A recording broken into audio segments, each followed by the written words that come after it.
The following video is a compilation of people answering our famous question, what is your greatest hope for the future of humanity?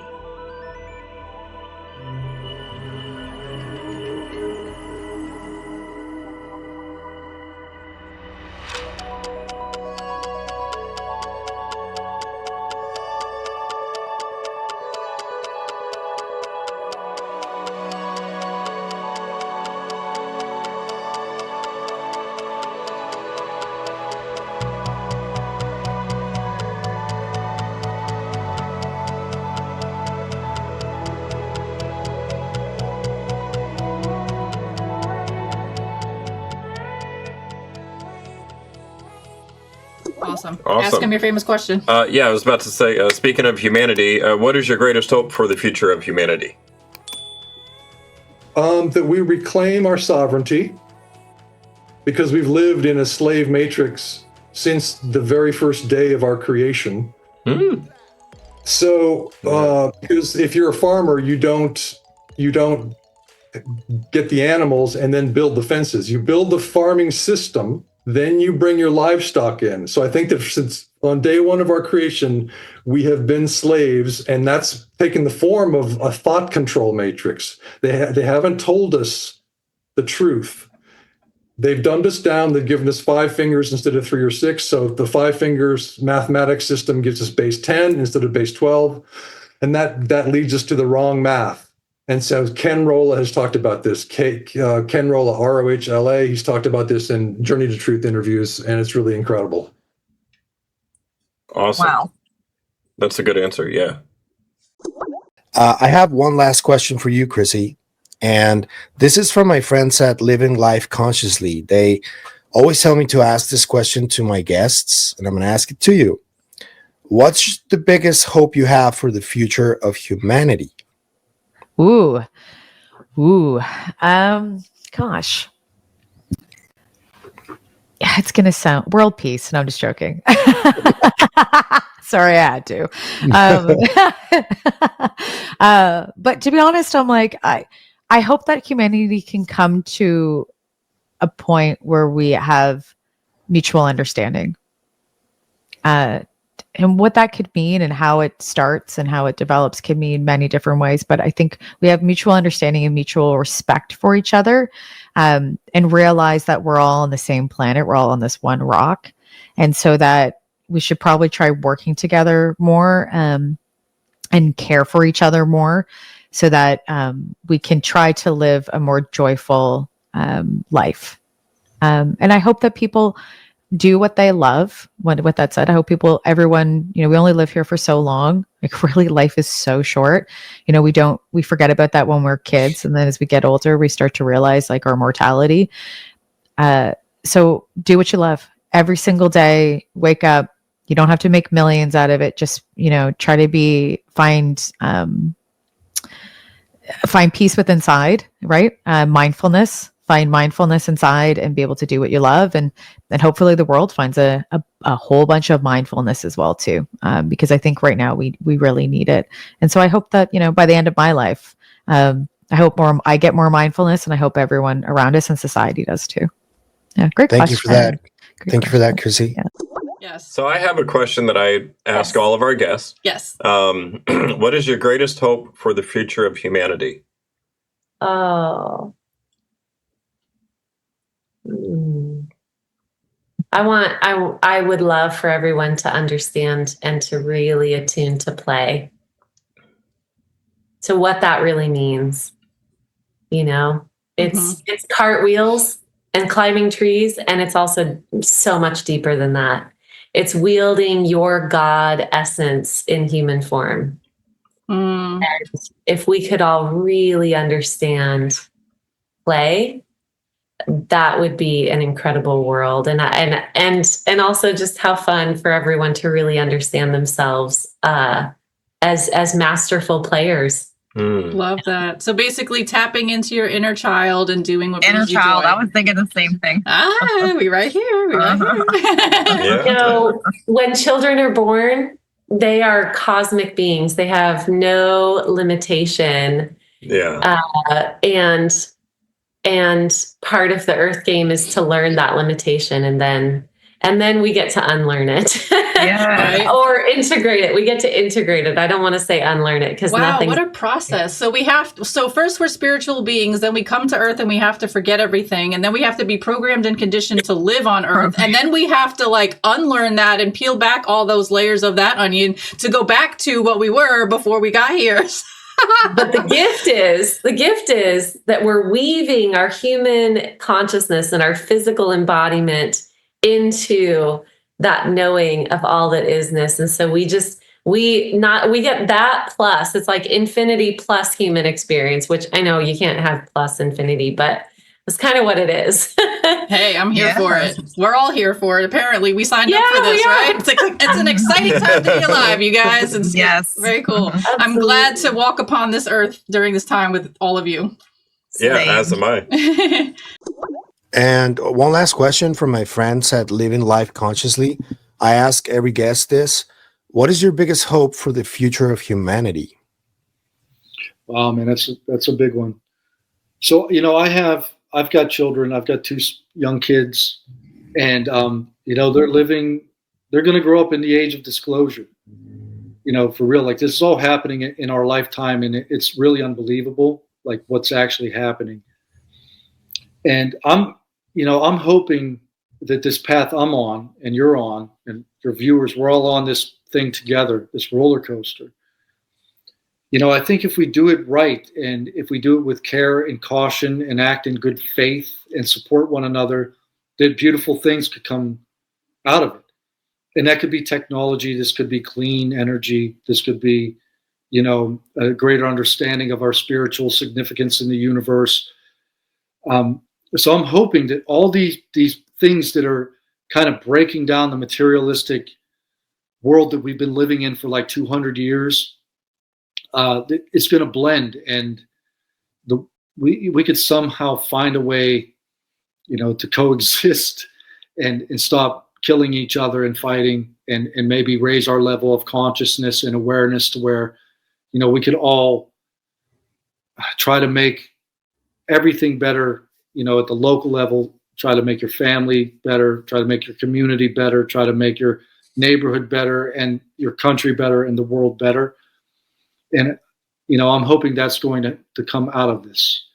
So I've got a lot of optimism, and I've got a lot of faith that good things are coming, despite the roadblocks and the way governments are behaving and politicians are behaving. I think this is time for hope.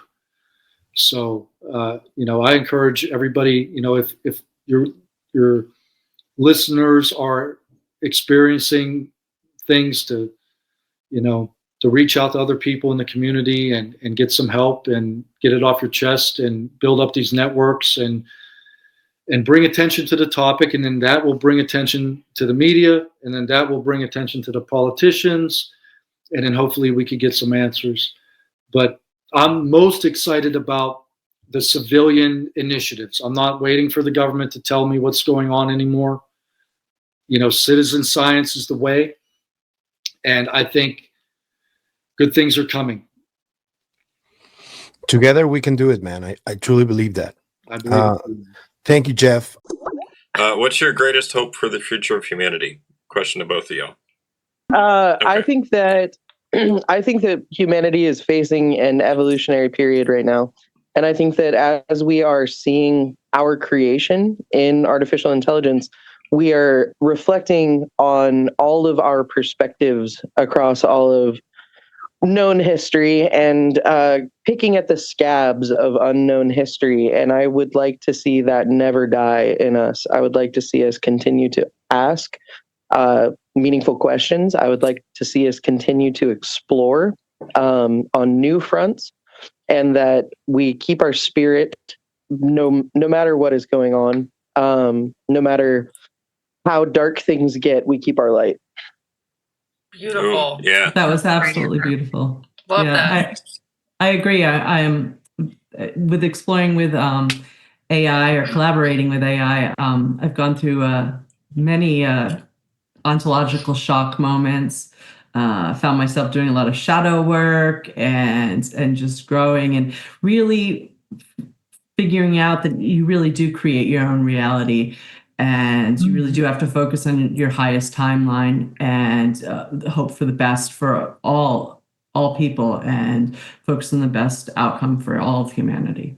The last question, Mr. Strieber, and this comes from my friend Ali at Living Life Consciously. What is your biggest hope for the future of humanity? Hope isn't something I think too much about. I'm too involved in sorting through this web of time. But I expect humanity to move into a new level. And there are going to be very difficult circumstances. It's going to be hard.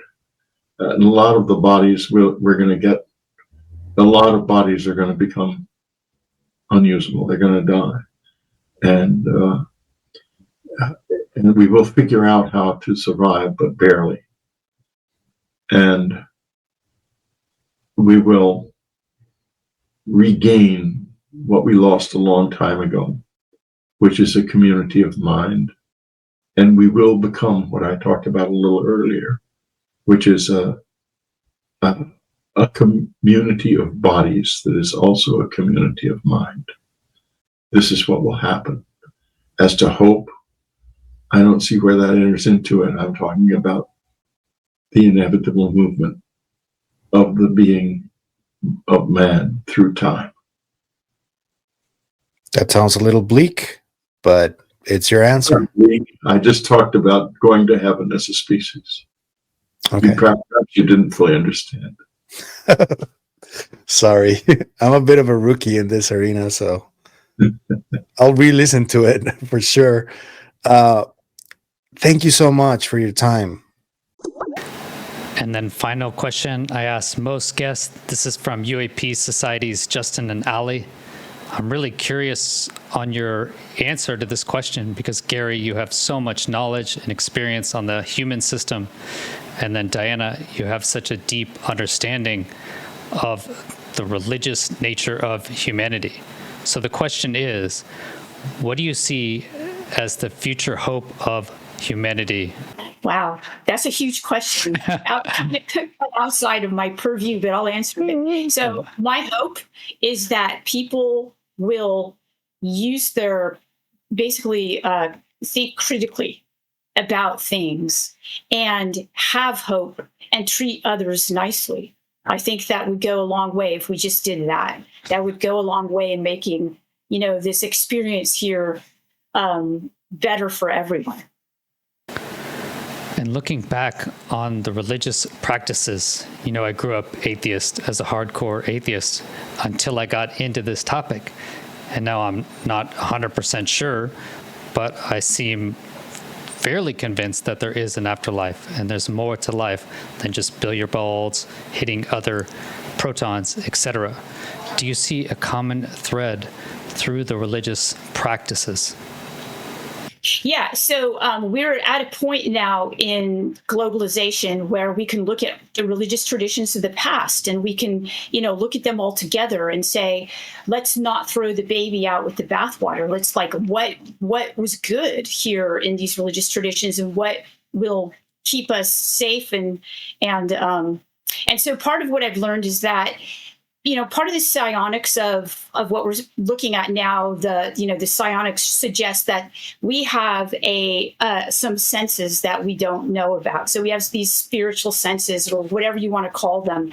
And most religious traditions are aware of that. They've done a pretty bad job of passing that information down to their parishioners, but they're aware of it. At least if you go back like 500 years ago, they're talking about the interior life and how to cultivate it and what is good about it. And there are a lot of what we enjoy about life comes from the cultivation of people in the past cultivating their spiritual interior lives. And so each of the religious traditions, the major ones I'm talking about, have ways of doing that. And I think, and science is now here to tell us why that's important. So Harvard does studies of nuns who pray and monks who meditate, Buddhist monks who meditate. And they're basically saying it's increasing their brain matter in ways that make them smarter and nicer. And, it just upgrades their life in so many ways. So we're utilizing science to basically look back at these religious traditions and say, wow, they had some wisdom. Maybe we should keep that and progress forward. So we're at a really interesting point in time in the field of religious studies in that sense. Sorry, I just got a phone call from US Gov. Should I answer it? Sure, online. Yeah, let's hear it. Oh, that's nobody there. Maybe they're letting me know something. That was weird. So I sort of see three paths. One, we continue along the path we are, which is essentially Stone Age. We're barely out of the Stone Age, and we don't do any attempt to upgrade our thinking processes. And we just, meander along and probably go off a cliff, apocalyptic or otherwise. And so, I think that would be the bad path. I think that's the path of just continuing bad things. But humans have an amazing ability to not imagine too far into the future, but to not fully appreciate how far we've come, even though it's been 3,000 years, or let's say 5,000 years. I was just in Pompeii a couple of weeks ago, and it was remarkable how 2,000 years ago, they were still, it could have looked like a small city somewhere that we would think of today. And we weren't that different.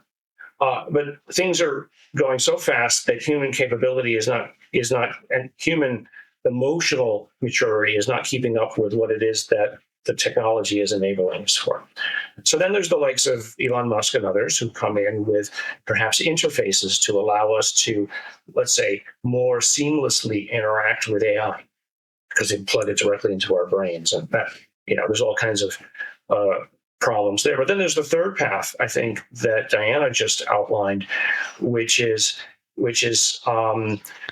taking stock of where we are, taking stock of what human capabilities are, and seeing if we can, going to the gym, train our brains or train people to use their brains in the most effective way, so that from the earliest you learn what the full potential might be. But then on top of that, 14 billion years has already happened to get us to the point of where we are. There's still another 10,000, 100,000 years in front of us of evolution that might take us along a path of a form of enlightenment or a capability that we can't even imagine today. So, I think we have to get over ourselves, and that we're some sort of, again, use the word apogee of creation. There's a lot more to go. And, maybe Elon Musk's idea of getting off the planet and getting out of this environment and this ecology and this niche will allow us to expand into capabilities that we couldn't before, because we are hemmed in where we are today. Fantastic. I knew you guys would deliver. That was so interesting. Thank you so much for all the work you do and that you've done. I want to ask you both before we leave, because we're almost done. What is your greatest hope for civilization within the next 10 years, 20 years? And then we'll finish up. Let's start with Jason first and then Josh.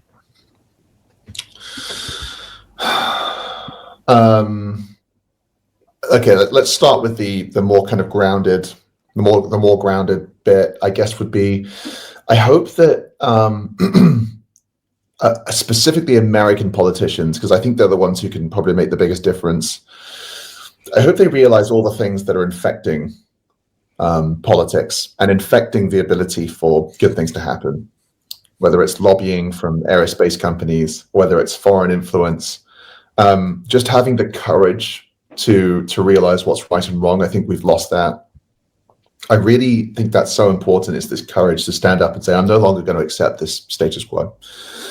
Bigger than that, I hope that human beings just wake up, not saying like I'm awake and no one else is. I mean that this whole thing we were talking about, potential, we're so close to it. If we could all just start to look at each other in the right way and open our minds up a little bit, things could be amazing. And I hope somehow this topic can help push us in that direction. Yeah. Josh?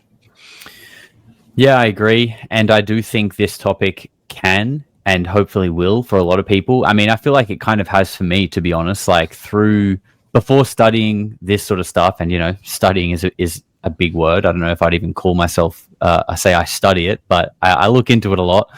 And, it's led me to believe, like, it's led me to like having faith. And that's not in like a specific religion, but it's like giving me my own reasons to believe that there is something like higher out there. And that's not even, and I'm not just talking about UFOs. I'm talking about like, a higher dimension. There is something higher than us. And I think sort of learning that and that belief in itself can be like a catalyst for a positive shift in humanity. And it feels like we have sort of lost our way in terms of that. Like, religions aren't as popular anymore. And there are lots of things about religion that I think that's probably why you're not popular anymore. You know what I mean? Like, there are things there that I can understand why people aren't attracted to it. But I think the core values of those religions and the belief itself is actually really integral to like society functioning smoothly. So I really hope that we can figure out a way to sort of get back to that and learn how to live cohesively together.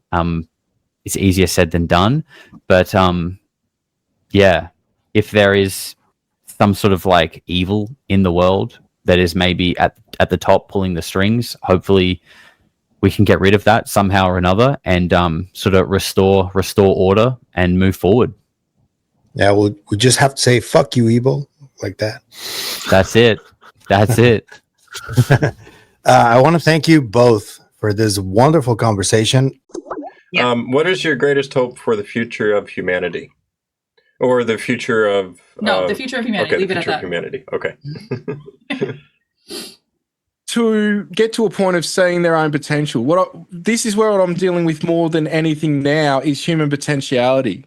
Okay. So when you step into that, what unlocks that is the love frequency from coming at that from a good place. Now, that's where what we could say is the superhuman abilities come online, like levitation, telekinesis, all that. But the love frequency is what unlocks that. And if we reach that, that's where now we've got potential for heaven on earth. Yes. Yeah. You've got power because you're stepping into your power. You've got wisdom. You've got knowledge because you've accessed that to get to that point. Right. But with that comes a form of service to others, not just for humanity to each other, but also for us to be guides to other civilizations. Wow. Great answer. Yeah. Okay. And just to close out, what do you hope or expect? What's your biggest hope for the future of humanity? This question comes from my friends at Living Life Consciously, and they asked me to ask this question to guests. So what's your biggest hope for the future of humanity? My biggest hope for humanity future is that we not destroy ourselves, that we choose to continue on this planet. I worry about proliferation of weapons of mass destruction. I worry about some rogue nation deploying a weapon that the weapon itself might not cause the destruction of humanity, but unleashes where we destroy ourselves. So that's what I worry about. I want humanity to survive. I still a cheerleader for humanity. I think our best accomplishments are ahead of us. I would like us to be a space-faring planet in the future. I'm particularly interested in if any of this NHI technology exists, that it's not the weapons that we make out of the technology, but the things that benefit humanity. For example, medical technologies. You've heard of med beds. I don't know if they exist. I hope they're real. I hope that we have ways of curing humanity of certain ailments, of certain life-threatening ailments. You name the disease, I hope we are able to mitigate or cure some of these diseases. That's what I hope for, that we have the technology to make this planet more viable, that we're able to clean the water, clean the air, make food more healthy, stop using pesticides on our food, and people become more conscious of their health and wellness. That's what I hope for the future of humanity. Hey man, thank you so much for your time today. I had just one final question. This is from Ali and Justin. They run a UAP Society, UAP News Show. They're huge fans, and they asked, "What is your greatest hope for the future of humanity?" Oh, I love it. I don't know. Feels like humans, myself included, many times, mostly are like chasing like the wrong things, like the wrong metrics. And it's like this cult of scale and of money and, material world stuff. And everybody's sort of hypnotized by that, or like, most people are. And I think there's this other probably subset that are focused on like, love and virtue and, contemplation of kind of the metaphysical and things that transcend, faith in higher things. And if we could shift, more towards that, and away from like the material world status games thing, that would be a great way, for humanity to go. And the tricky thing with studying UFOs is UFOs and aliens are like this generic thing. And, if you believe in the angels and demons dichotomy, which I roughly do, then like half the time you're studying really dark shit. Yeah. And like, it's bound up in like weird, like the occult and like, control systems and, you even get into Jacques Vallée's stuff and it's like, like they're using like Pavlovian conditioning and like BF Skinner style stuff to like get us to believe certain things. Like it's weird. And the abductions feel at times like demonic or something. So I really, I think the thing that's amazing about the alien thing is it breaks our materialist reductionist worldview. Because you're seeing something that's observable in the form of UFOs and maybe even abduction experiences. And you can study that stuff scientifically, and like you can say there, probably government. There have been like government interfaces with this, government programs, so it's like easier for people to understand. But really, like UFOs should be the thing that like gets you to God, and it shouldn't be if you get lost at UFOs or whatever, you're like stuck on first base. That's probably like not the way to live your life. Is just to like create some like encyclopedic ontology in your brain of like like arcana, like lore, like esoteric lore or whatever. Like that's, I don't know if that's, you're probably lost the plot. So yeah, I think, I don't know, my hope for humanity is, and I should definitely take my own advice here. It's just like, I don't know, we have faith in higher things and become better people, and we lose our obsession with these sort of lower metrics, which I mean, it's gonna like blow the world up. Like it's not gonna lead anywhere good if we don't transcend them. Yeah, amazing. That's my hope for increasing knowledge. I think the AI revolution we're going through right now, decentralized information, just like we talked about. The fact that Jake Barber could hear Mike Herrera give that testimony, changed his actions in the future. I think this decentralized information that you're definitely a part of, I think we're all a part of, I think you are too, is my hope that it brings knowledge and affects us in that way.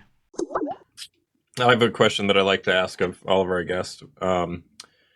What is your greatest hope for the future of humanity? that we all realize a couple of things. One is that you are the creator of your life. You are co-creator of everything. You are one with the creator, not separate than, not less than, not more than, but equal to God, the universe, whatever term you wish to use. You are one with them. And as such, you can create your own life and you can create things for other people around you. And some people every now and then will create something for all of humanity, but start in your own backyard and help the next person and help the next person and then see how far you can go. And remember, if we're all one, then by harming your fellow man or woman, you are harming yourself. And you really got to get that. We got to understand that sooner rather than later. Beautiful answer. That was beautiful. Yeah, thank you. Thank you. Jinx, for that. Leslie. I have one last question for you. It wasn't me. It wasn't me, bro. This comes from my friends at Living Life Consciously, because they always ask me to ask this question to some of my guests. And I'm going to ask it, but this is an interesting one. Nice. What is your biggest hope for the future of humanity? I'd say almost, and this might feel a little pie in the sky, but like, God, I want us to all remember that we're on the same team. Like, we're humans. Like, I hate the tribalism. And like here stateside, like I did my MA thesis on the increase in partisanship from the 80s on. And so like I've studied hyperpartisanship. Like the problem right now in America and in other nations that we're mirroring, that are mirroring us, like Hungary,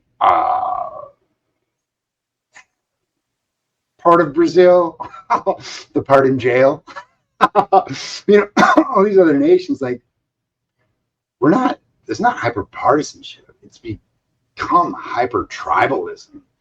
And like hyper tribalism sets up the death of all of us because there's always going to be a bigger tribe. And then boom, all you want is annihilation. Like that's what tribes want, to take over.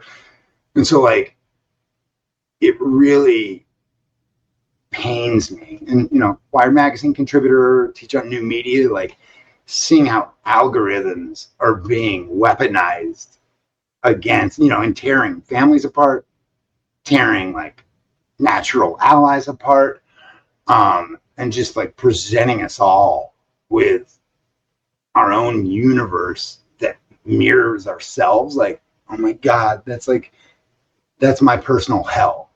Is being in a room with 100 Matt Laslos. Like, fuck that shit. I don't want to be with people who think like me. Like, that's the most boring thing ever. I have friends who are MAGA. I've got friends who are gropers. I just had beers and stogies with them a few weeks ago. Like, I've got conservative, moderate family members, MAGA family members, and like, don't get me started on the left. And so like, I live in a world where like nuance and difference are lauded by me, but now seeing like the actual reality where people are closing their world off and like seeing people actively limiting their own reality to me is so foolish. Like, guys, listen to people who disagree with you. They make you smarter if you really listen. If you just listen to people who sound like you end up sounding like an idiot because your ideas aren't strong. They haven't been tested. You bring them in public and they're flimsy. Like, having different ideas and differences like is one of the things that made America great. Yeah, and one of the things that keeps humanity moving forward. So great response, man. Thank you so much. I want you to ask her your famous question. Oh, all right. What is your greatest hope for the future of humanity? My greatest hope for the future of humanity is that everyone can realize who we are, who we truly, truly are as the beings that we are. So we are not humans having, spiritual experiences here and there. We are spiritual beings having a human experience, which is very temporary. Shout out, Leslie.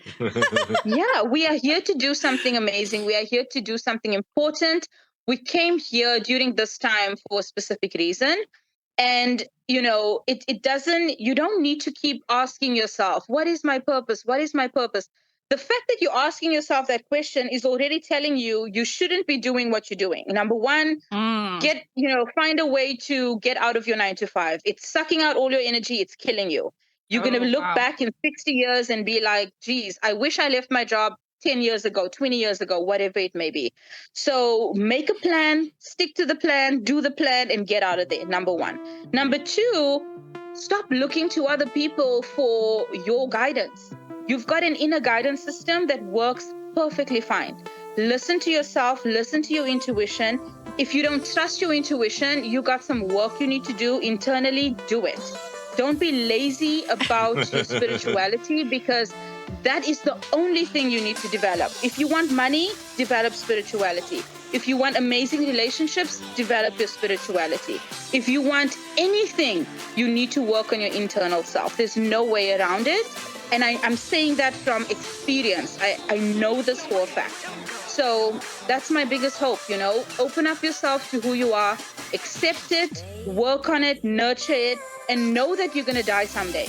And know that you're going to look back on it and be like, you can either be like, wow, I did amazing. Or you can be like, I need to do that again. Mm-hmm. So what is it going to be? No regrets. Wow. I'm so enamored by you, girl. Everything you're saying inside my head, I'm just like, yes, yes, yes, yes, yes. Yeah, definitely. Yeah. Okay. Last question. And this comes from my friends at Living Life Consciously. Yeah. They asked me to ask this to every guest, and I do because I love this question. What is your biggest hope for the future of humanity? Oh, my biggest hope. I have so many hopes. The biggest one. Well, it's not even a hope. It's more like I see it. I see it. I see us getting here by 2050, 2060, where we have this revolution, which I almost want to call the love revolution, where we recognize our interdependence, both our interdependence between people, but also between countries. And there's this nation state thing that we have going now kind of becomes less of a big deal. And we sort of live in these villages, about 10,000 people or so. And we have the technology to connect with other villages around the world, when we need to. But there's no problem with energy, having energy. There's no problem with taking care of the environment because we figured out ways to have energy that don't decimate the environment. And there's no problem with war because we have a clear experience of this kind of bubble of love that surrounds us because we've become more telepathic, we've become more precognitive. We just know that we're not our bodies, and that killing another body isn't a solution to anything. And we just know that from the inside out. And so it's a very different world. And the need for a lot of the activities that are going on now dwindles away, and we have much more reverence for life, partly because of a big decline in population. So there's like a celebration every time a baby's born. Yeah. And therefore the idea of sending, adult babies off into war, or young adult babies off into war to get killed it's bizarre. It becomes very bizarre because it's seen how that hurts everybody. What an answer. Okay. All right. Ask your famous question. All right. Todd, what is your greatest hope for the future of humanity? First and foremost, that we don't blow each other up. Okay. I'd like to see us get to the next level, that we can get to the next level of technology without the fear or existential threat of things getting out of control because of financial gain, which is the concern right now with AI in general. If we can make it through that, the amount of discoveries that will be made in a fairly short amount of time, as opposed to previous generations, is going to be mind blowing. Where it's going is going to be rapidly change. Okay. And through that, as a result, because I want to make Leslie happy with this conversation too, that we're going to get a lot of people expanding their minds into what else is possible. I really believe that. I believe that the consciousness element is going to continue to grow. We're going to keep expanding and accepting these other realities, and hopefully the ontological relief/release that Jake Barber talked about is going to happen. Because I can tell you, as a guy that's been looking at this for my entire life, but really seriously for right around 30 years or so, that when that day comes, that I can celebrate that there's finally something that we can grasp onto a little more tightly, it's going to be a huge relief for me. I will probably get very emotional. I was very emotional at the first hearing, right? The one that took place with Grush and Fravor and Graves, like that was huge. I had no idea I would feel the way I did. And I was very moved by it. So I would like to see that continue, and I want to see the end of suffering. There's no need for it. Let's get people energy that they need. Let's get them clean water. Let's make sure that people aren't suffering around the world. And let's stop the wars. Come on. Right. Why? You have to think there's some hidden hand. I don't get it. I mean, let's take responsibility for sure. You can't just attribute it to this hidden hand, but I mean, dang it. I know. Not a natural act. Didn't we move past being primal? Hopefully we get there soon, because Earth is a crazy place right now. But I think that's a beautiful answer, Todd, because I feel like that's an answer that we're all feeling. We're all resonating with that. I mean, that's the most common thing that we get when we ask people that question is peace, unity, love. Stop blowing each other up. Stop fighting. Can't we all just get along? It sounds so simple, but peace, right? Why is it so hard? Have you ever seen the videos with people from around the world singing and dancing? Yeah. They're listening to music and they're dancing, and it doesn't matter what culture it is. Everybody gets into it and they're smiling and they're dancing and they're loving it. And it's this is what it ought to be. Yeah. Yeah. Let's have a smile moment. Let's have a laugh moment. Yeah. Let's appreciate each other for our differences and the things that we have in common, and stop aiming guns at one another. It's terrible. Exactly. There's too many lives that are affected. That's such a great message. Great message. We're running out of time. I'm so sorry. Thank you, everybody, for hanging out with us and watching this video. And while you're here, please do us a favor and smash that like button. Click subscribe. Ring our little notification bell. Drop a lovely comment down below. And share this video with your family and friends to help us spread the good word. All right. Much love. Much love. Peace. And namaste.